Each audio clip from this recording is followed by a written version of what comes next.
Hey folks, everything new under the sun.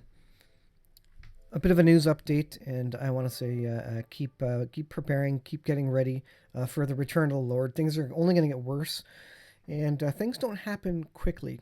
As 1929 happened, it wasn't all of a sudden one day everything was awesome, and then one day everything was terrible.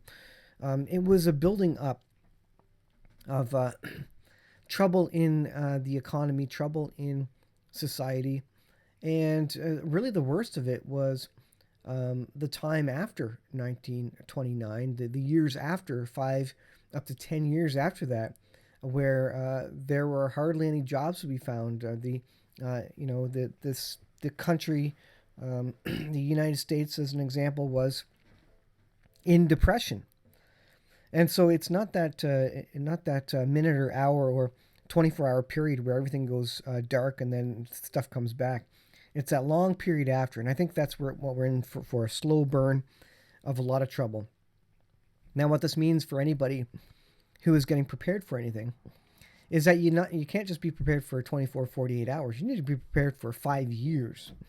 You need to get ready for that, and it's going to be a slow drain of resources over that time as gas prices increase. Your budgets get squeezed. Your income uh, is less and less. It purchases less and less. Your purchasing power decreases, not over again a week or a month, but over multiple years worth of time where you're struggling to go through this, and you may or may not be getting a cost of living increase at your job, and so your purchasing power for anything extra continues to decrease, and basically you burn your savings, burn your resources, to where you're dependent on the government at that point, and you have to go to welfare unless you have some family members who can otherwise support you. So this is a movement towards a world government, certainly a setup for it, and it's going to be many, many, many, many times worse than the depression, the Great Depression in 1929, the economic collapse that happened then.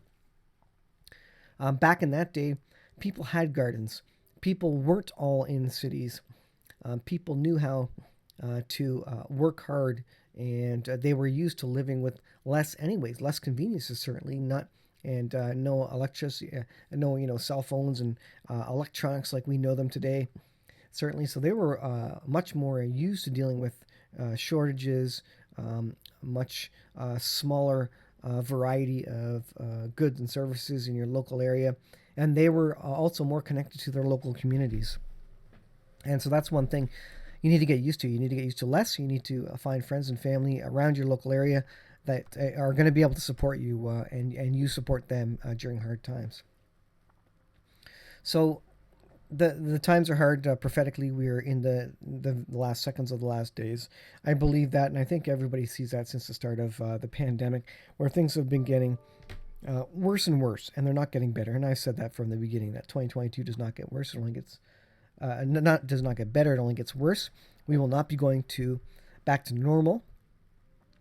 But this is a Zero Hedge article. China orders evacuation of all citizens still in Ukraine, sparking escalation fears. Now, the U.S. has also called back engineers, chip manufacturing engineers from China, to put a sanction on China for the Taiwan situation, etc. And and so countries are pulling their citizens back. And in Ukraine, it's because of the potential for nuclear weapons. And if China is ordering evacuation of all its citizens from Ukraine, that would suggest that maybe Russia has given them an inside idea of what they may be doing next. And there are Iranian drones going in there as well, known as kamikaze drones. China's foreign ministry on Saturday issued an urgent call for Chinese nationalists still in Ukraine to exit immediately, kicking off speculation over who's behind the unspecified appeal and scramble. Beijing might be aware of Russian plans for possibly imminent, bigger, sweeping airstrikes. So this is the thing to remember. China and Russia are basically cooperating right now. I wouldn't say they're buddies, but certainly they're on the same side against the general West, against generally NATO. as it happens. And so they're probably sharing information. And so Russia's good deed to China was to notify them ahead of time that, you know what, you might want to get your citizens out because we're going to be doing bigger strikes. This is Kiev pummeled by kamikaze drones. On Monday, Kiev was pummeled by Iranian kamikaze drones. So look at the nations that are shaping up and cooperating together: Russia, China, Iran, and we're soon going to see that there are now threats against Israel. And we, of course, know Ezekiel 38 and 39 speaks of the nations of the north and the alliance between Turkey, Russia, Iran, and Turkey also has suggested that there's a pipeline that goes through Turkey, and one of the Russian officials said, potentially we could basically push all our oil through the Turkey pipeline through Turkey to Europe. And so they're suggesting that's how they could keep going and selling oil. So Turkey certainly is a part of this, even though technically Turkey is part of NATO right now. But certainly, in many ways, kind of walking the line. But kamikaze drones from Iran provided to Russia, and these are going in and striking residential areas. As of now, the number of people killed as a result of kamikaze drone attack on a residential building has increased to 3. 19 people have been rescued. Work is ongoing. So this is part of the kind of the shock and awe, if you will, over the last couple of weeks of Russia really going to battle against Ukraine and against civilians even, and many cities across Ukraine in retaliation for the attack on the Crimean Bridge, which was the main supply line through Crimea to Ukraine. And some still consider Crimea, of course, as part of Ukraine. It was annexed from Ukraine. And there's also ongoing bombings of Ukraine inside Russia as well. Some missile attacks happening there.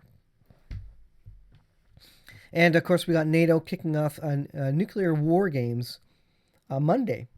The North Atlantic Treaty Organization has begun its annual military drills in preparation for nuclear war.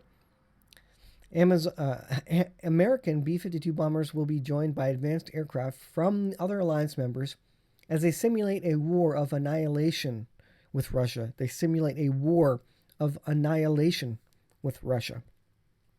The war games, dubbed Steadfast Noon, quote unquote, are scheduled to run through the end of October. Belgium is hosting the exercises, which take place over the North Sea and the United Kingdom. Some American aircraft will take off from bases in North Dakota. So they have all, this is apparently an annual exercise. They've got all the weaponry, all the planes in the air, ready for nuclear annihilation and war games specifically against Russia.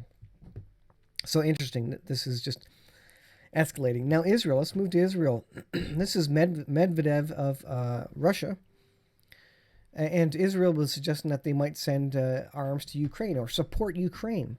Now, Russia already does not like Israel because Israel is sitting upon the Leviathan gas field and many other gas fields. If you follow John Haller's videos, Israel has huge gas reserves, and it's already selling gas, liquid natural gas, to Europe by way of or through Egypt. So Egypt has the ships and the ports, and Israel is getting the natural gas over there, which is going to Europe.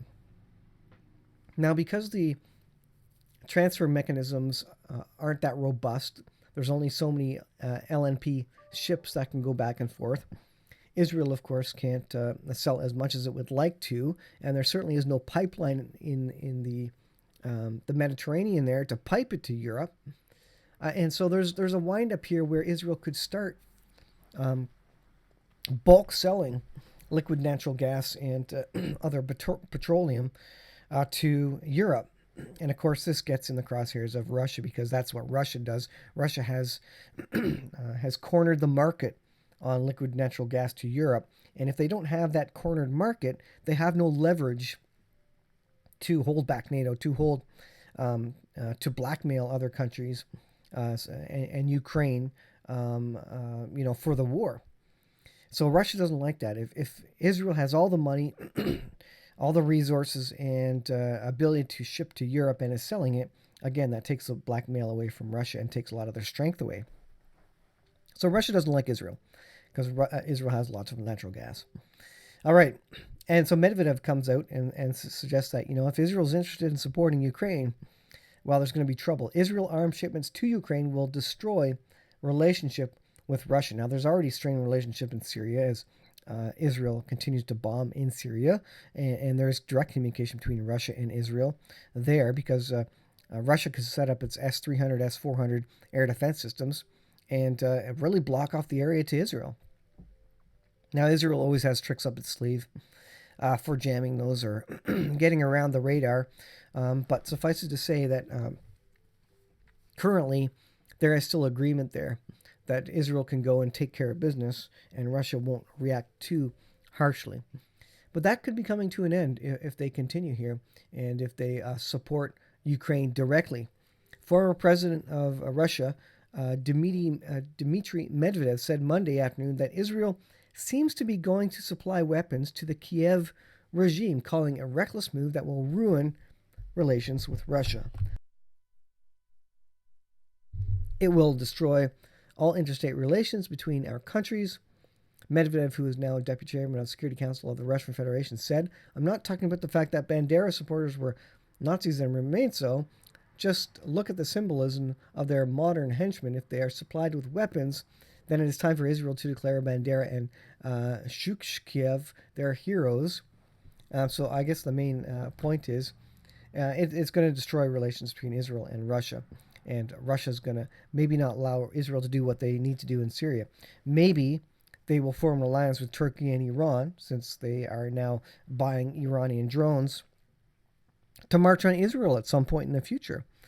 Because Israel has massive reserves and also good ports on the Mediterranean to get stuff over to Europe. And certainly Russia does not like that Israel's undercutting them.